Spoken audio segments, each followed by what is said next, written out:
Yuk kita buka pembelajaran hari ini dengan bersama membaca basmalah. Bismillahirrahmanirrahim. Baiklah teman-teman, pada pembelajaran minggu lalu kita sudah menyelesaikan pelajaran kelima yang berjudul Isra Mi'raj Nabi Muhammad SAW. Sehingga pada pembelajaran hari ini kita akan melanjutkan ke pelajaran ke-6 dengan judul Hijrah Nabi Muhammad SAW ke Yasrib. Baiklah, mari kita mulai pembelajaran hari ini ya. Mungkin teman-teman bertanya, di mana Yasrib itu ya? Ya, Yasrib adalah nama kota Madinah sebelum kedatangan Nabi Muhammad SAW. Seperti teman-teman sudah ketahui, bahwa sebagian besar wilayah Jazirah Arab merupakan padang pasir yang tandus. Sementara itu, wilayah Yasrib merupakan daerah subur di Jazirah Arab yang dijadikan sebagai pusat pertanian. Karena daerahnya yang subur, sehingga mata pencaharian sebagian besar dari masyarakat Yasrib adalah beternak, bertani, dan juga berdagang. Sedangkan secara geografis, letak Yasrib sangat strategis karena berada di dalam jalur perdagangan. Letak geografis Yasrib menghubungkan antara kota Yaman dan juga kota Syria. Cuaca kota Yasrib pun berbeda dengan Mekah. Jika Mekah cuacanya panas, sedangkan Yasrib cenderung lebih sejuk dan memungkinkan banyaknya bertumbuhan perkebunan kurma. Letak Yasrib pun cukup strategis untuk menjadi basis pertahanan dari serangan musuh. Karena perbatasan Yasrib pun ditumbuhi pepohonan kurma dan aneka tumbuhan lain, sehingga sangat menyulitkan untuk dimasuki pasukan yang banyak. Kota Yasrib memiliki lahan subur, sehingga banyak penduduknya yang berasal dari wilayah utara maupun selatan. Pada umumnya, mereka pindah ke Yasrib karena persoalan politik, ekonomi, dan persoalan-persoalan kehidupan lainnya. Penduduk Yasrib terdiri atas dua suku bangsa, yaitu Arab dan Yahudi, yang terpecah lagi ke dalam banyak suku dan kabilah. Mereka berdiam di kota Yasrib kebanyakan berasal dari wilayah utara Yasrib. Mereka berusaha menghindar dari kejaran bangsa Romawi. Bangsa Arab yang datang ke Yasrib karena negerinya dilanda bencana alam, seperti hancurnya bendungan Maghrib, dan juga karena konflik politik yang melanda negara dan bangsa mereka. Dua suku besar yang akhirnya menetap di Yasrib adalah suku Aus dan juga suku Khazraj. Di Yasrib, bangsa Yahudi dan bangsa Arab dapat hidup berdampingan. Namun ketika jumlah bangsa Arab lebih banyak daripada bangsa Yahudi, mulai timbullah kecurigaan dan saling ancam.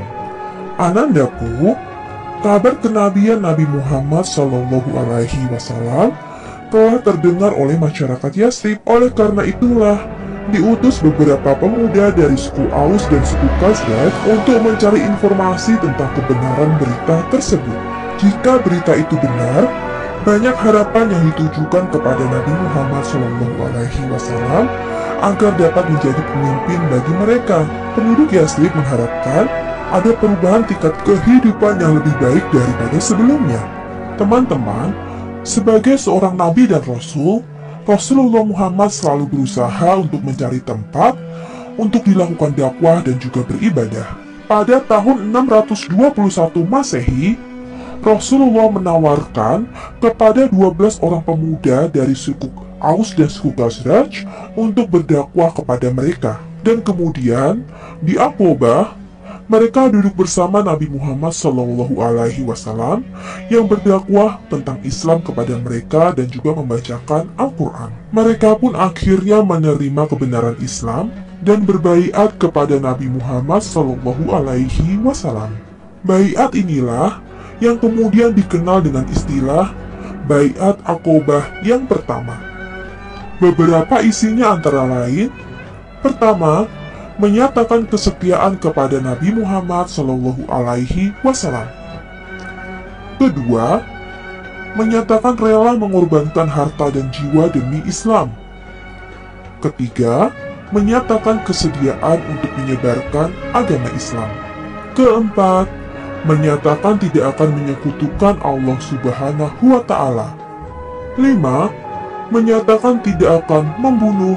Dan keenam, menyatakan tidak akan melakukan perbuatan curang dan dusta.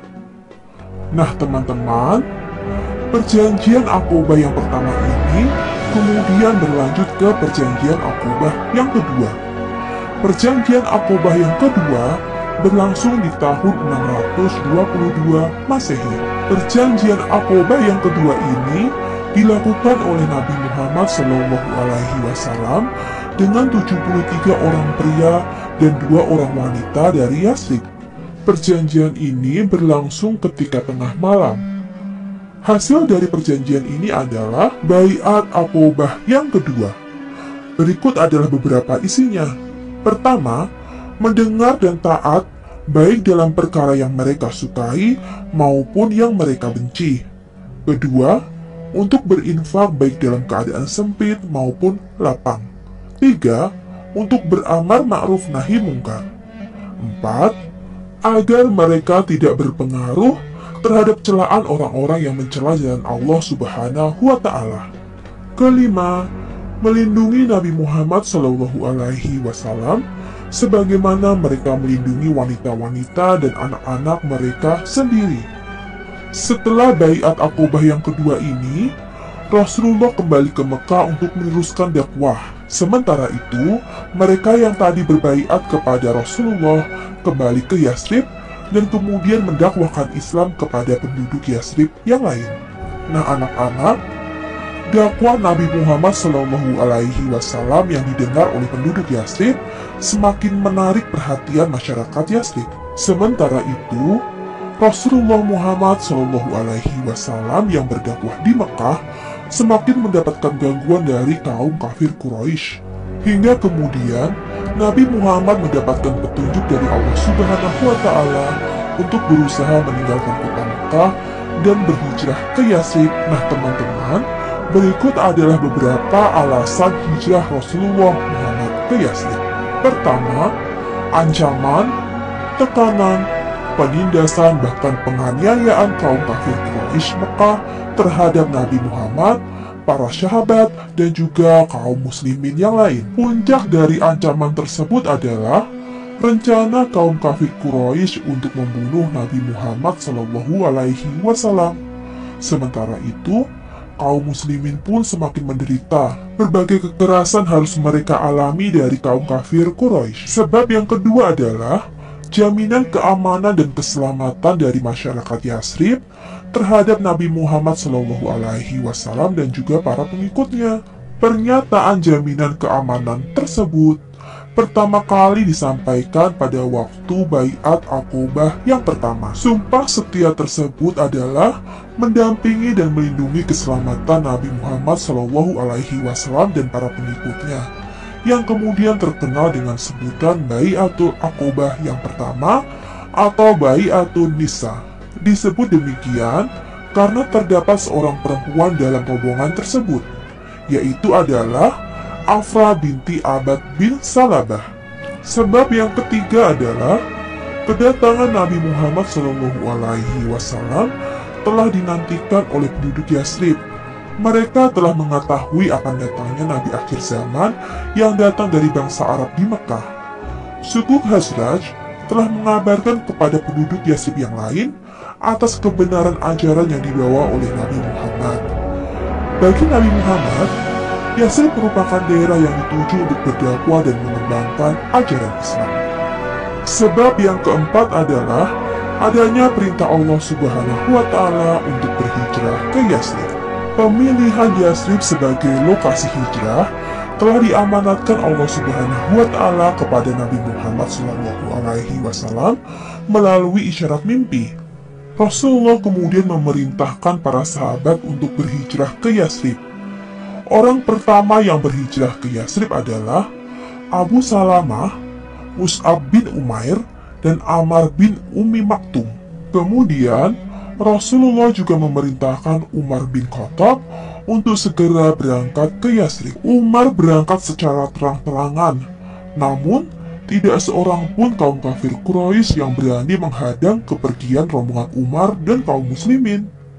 Kabar hijrahnya kaum muslimin ke Yathrib membuat geram para pembesar kafir Quraisy. Mereka pun mengadakan pertemuan di Darun Nadwan untuk memberikan reaksi atas rencana hijrah Nabi Muhammad Shallallahu Alaihi Wasallam. Dari hasil pertemuan tersebut, diputuskan untuk merencanakan pembunuhan terhadap Nabi Muhammad Shallallahu Alaihi Wasallam sebagai usaha mereka untuk menghentikan dakwah dan bertambahnya umat Muslim. Saat merencanakan pembunuhan tersebut, setiap kabilah dari suku Quraisy mengirimkan satu pemuda terkuatnya yang ditugaskan untuk memantau dan menyergap rumah Rasulullah Shallallahu Alaihi Wasallam di tengah malam dan kemudian melakukan pembunuhan terhadap Rasulullah Shallallahu Alaihi Wasallam. Nah teman-teman, pada malam pengepungan tersebut, Rasulullah memerintahkan kepada Ali bin Abi Thalib untuk melakukan dua hal. Yang pertama, agar Ali tidur di tempat tidur Nabi Muhammad. Dan yang kedua, agar Ali menyerahkan kembali semua harta titipan penduduk Mekah yang ada di tangan Nabi Muhammad kepada para pemiliknya. Sehingga, ketika kaum kafir Quraisy yang berusaha untuk membunuh Nabi Muhammad menghampiri tempat tidur Rasulullah, dan mereka terkejut ketika melihat ternyata yang tidur bukanlah Nabi Muhammad, melainkan Ali bin Abi Thalib. Sementara itu, Rasulullah keluar dari rumah tanpa diketahui oleh orang kafir Quraisy dan selanjutnya pergi menuju rumah Abu Bakar As-Siddiq yang sudah menyiapkan dua tunggangan untuk berhijrah ke Yathrib. Nabi Muhammad dan Abu Bakar berangkat pada hari Kamis tanggal 1 Rabiul Awal tahun ke-12 kenabian. Pada malam itu, Rasulullah membaca doa yang tercantum dalam surat Yasin ayat yang ke-9.